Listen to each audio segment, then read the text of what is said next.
au niveau des syndicats, notre position a été très claire. Cette décision, nous ne la trouvons pas pertinente. Cette décision, nous ne la trouvons pas cohérente. Pourquoi? Parce que vous ne pouvez pas fermer des salles de classe, parce qu'il y a une pandémie, au moment où on n'avait pas encore plus de 10 contaminés. Aujourd'hui, on se retrouve avec plus de 200 contaminés et vous demandez à ce qu'on rouvre les salles de classe. C'est pourquoi, du point de vue syndical, nous n'avons pas trouvé pertinente la décision du président de la République. Mais puisque c'est une décision qui est prise, le vin est tiré, il faut le boire. Nous, enseignants, syndicalistes, nous n'avons pas le droit, parce que c'est l'État qui est notre employeur, c'est l'État qui nous a recrutés, l'État prend la décision de nous dire « allez enseigner » et nous refusons. Nous n'avons pas ce droit-là et cette prérogative. La seule chose que nous pouvons exiger, c'est que les conditions d'hygiène qui nous ont été conseillées par les agents de santé pour se prémunir contre ces pandémies, tant que ces conditions ne seraient pas respectées dans les établissements, mais nous ne conseillons pas à nos enseignants d'aller se suicider.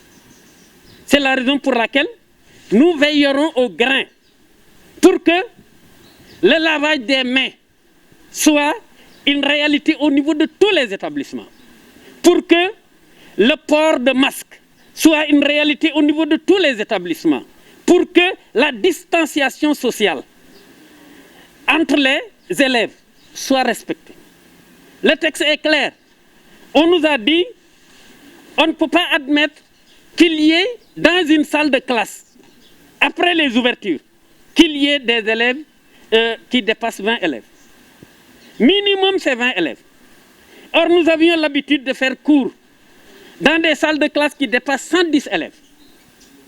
Quand vous prenez une seule salle de classe, vous la divisez par 20. La salle de classe qui contenait 120, 110 élèves, mais va se démultiplier à 6 classes. Alors, un seul professeur tenait cette salle-là. Comment vous allez trouver un personnel pour pouvoir prendre en charge toute cette démultiplication de classes du point de vue des crédits horaires? Il y a vraiment un problème.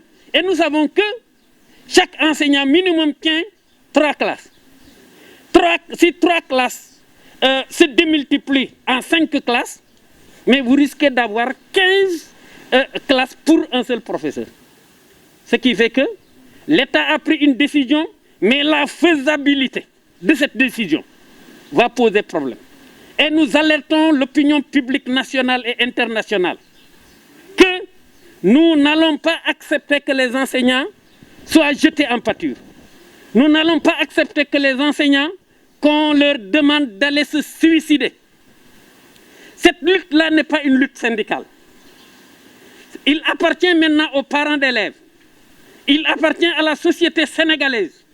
Mais il appartient aussi aux élèves eux-mêmes de prendre leurs responsabilités et leur courage entre les mains.